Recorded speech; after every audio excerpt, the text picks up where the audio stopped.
Assalamualaikum warahmatullahi wabarakatuh. Alhamdulillah wassalatu wassalamu ala Rasulillah wa ala alihi wa sahbihi wa man da'a bi da'watihi wastanna bi sunnatihi ila yaumi liqa'i rabbih.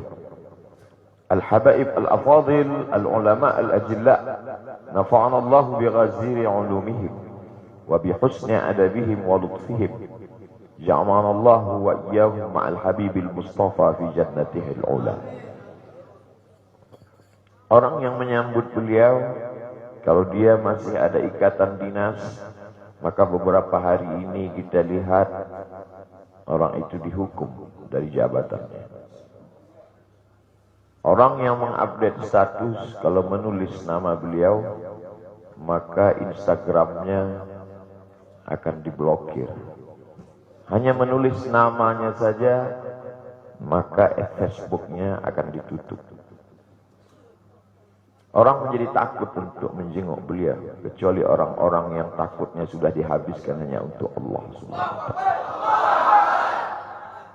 Apa dosanya? Apa salahnya?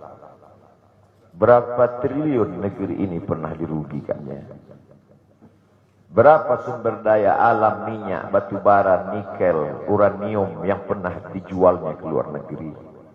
Berapa BUMN perusahaan yang pernah dijualnya aset-aset negara? Ada yang pernah dia jual? Dia hanya mengajak anak muda yang selama ini pencandu narkoba menjadi bertaubat kepada Allah. Dia hanya membangkitkan semangat anak muda yang selama ini berzina menjadi orang-orang yang takut kepada Allah. Dia hanya mengajak mereka yang memakai baju hitam, pakaian hitam, merubah menjadi pakaian putih. Mereka berusaha untuk memutihkan catatan amal baik mereka di hadapan Allah. Dia hanya menyadarkan umatnya supaya sadar bahwa politik itu penting. Angkatlah pemimpin yang adil dan amanah. Dia hanya sedang mengajak umatnya supaya jangan memilih pemimpin kafir. Salahkah perbuatannya? Tidak. Dia tinggal negara demokrasi. Dalam dunia demokrasi, siapapun berhak untuk mengajak menyuarakan kebenaran. Dia tidak melawan sultan, dia tidak melawan ulil amri, dia tidak melawan siapapun. Dia hanya melawan ketidakadilan. Hari ini saya berangkat setelah sholat subuh menuju airport, naik pesawat. Setelah naik pesawat, naik mobil. Setelah naik mobil, jalan macet, saya mesti turun naik sepeda motor. Setelah naik sepeda motor pun juga tidak bergerak, jalan kaki. Akhirnya sampai kemari. Dalam hati saya berkata, celaka betul orang yang mengatakan kemarin katanya tidak ada akan menyambutnya.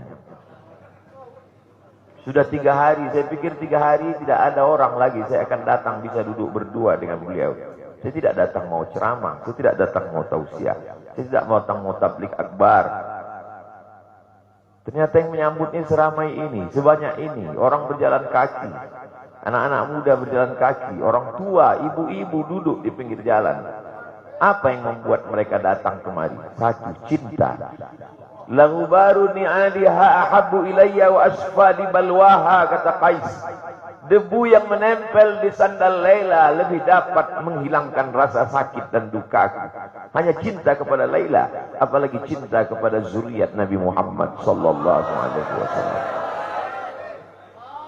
Andai engkau orang alim, andai engkau hafal kitab, andai engkau mengerti kitab kuning, banyak ilmumu, tapi ada kebencianmu kepada ahli bait Rasulullah sallallahu alaihi wasallam, hilang keberkahan ilmu.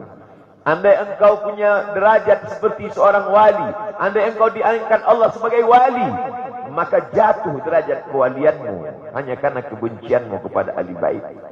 Apa kata Kiai Haji Maimun Zubair? Ahli bait itu seperti Quran yang lapuk.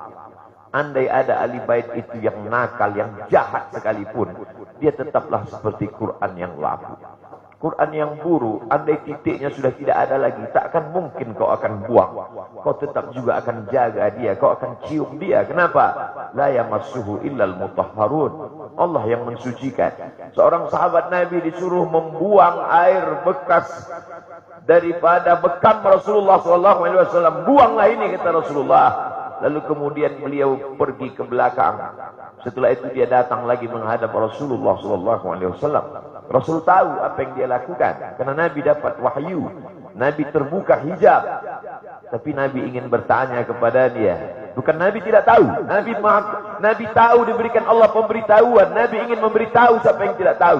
Kemana darah bekam tadi kau buat, kata Nabi. Ku minum ya Rasulullah.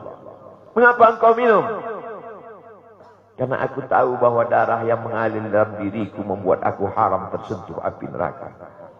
Mengalir darah itu dari dia kepada Sayyidatuna Fatimah, dari Fatimah kepada Sayyidina Al-Hasan, dari Sayyidina Al-Hasan ada juga kepada Sayyidina Al-Husain, dari Sayyidina Al-Husain kepada Sayyidina Ali Zainal Abidin, dari Zainal Abidin kepada Sayyidina Muhammad Al-Baqir, dari Sayyidina Muhammad Al-Baqir mengalir darah itu kepada Sayyidina Ja'far Sadiq, dari Ja'far Sadiq mengalir kepada Sayyidina Ali Al-Uraidi, dari Ali Al-Uraidi mengalir darah itu kepada Sayyidina Muhammad An-Naqib, dari Muhammad An-Naqib mengalir darah itu kepada Sayyidina Isa sampai kepada Sayyidina Ahmad bin Isa Al-Muhajir. Lalu kemudian darah itu mengalir kepada Imam As-Saggaf, Al-Idrus, Al-Haddad, Al-Abbas, dan salah satunya adalah bin Syihab, dan salah satu dari zuriat bin Syihab itu adalah Sayyidi Al-Imam Al-Akbar Al-Habib Muhammad Rizik Syihab.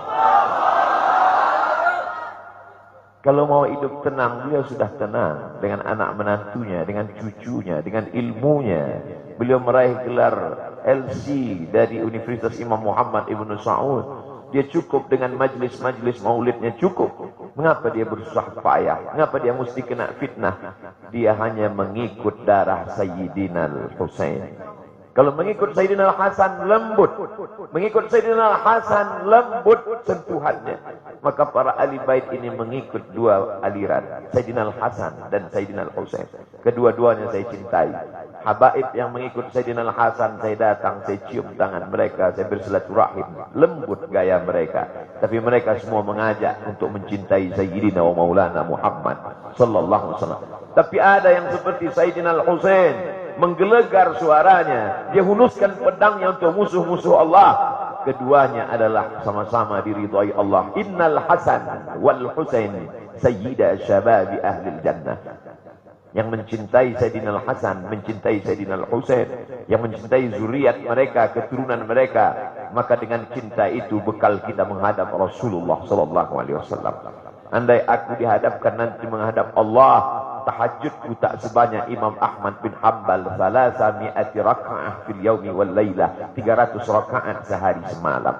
Andai aku dihadapkan kepada Rasulullah sallallahu alaihi wasallam, maka jihadku tidak sebanyak Sayyidina Khalid ibn Walid. Setiap jengkal kulitnya, setiap tetes darahnya tak lepas daripada tebasan tombak, anak panah dan pedang. Andai aku dihadapkan kepada Sayyidina Maulana Muhammad sallallahu alaihi wasallam, amalku tak sebanyak Abdurrahman ibn Auf.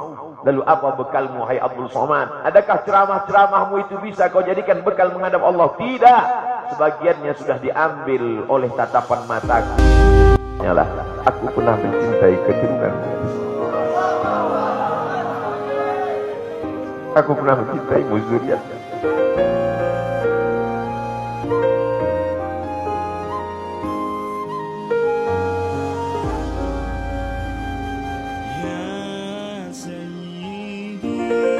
Wahai para pelaku pembuat dosa, wahai para pezina, wahai para peminum khamar yang belum bertaubat, kalau kalian belum sanggup untuk berbuat baik, kalau kalian belum mampu untuk beramal saleh, paling tidak jangan kalian sakiti zuriat Rasulullah. Jangan kalian keluarkan kata-kata, jangan keluarkan kata-kata fitnah. Bagaimana kalian akan menghadap Rasul? Wahai para pemimpin yang hari ini kau dititipkan amanah kekuasaan, beberapa hari ini kau lihat apa yang dilakukan orang pada Donald Trump. Kurang hebat apa lagi Trump? Negara adidaya, kekuasaan, kaya raya. Tapi ketika kekuasaan itu diambil oleh Joe Biden, kita pun malu melihat video ejekan-ejekan itu. Kalau hari ini kau punya kekuasaan, saudara, sampai masanya kau juga akan mengalami seperti yang dialami oleh Trump.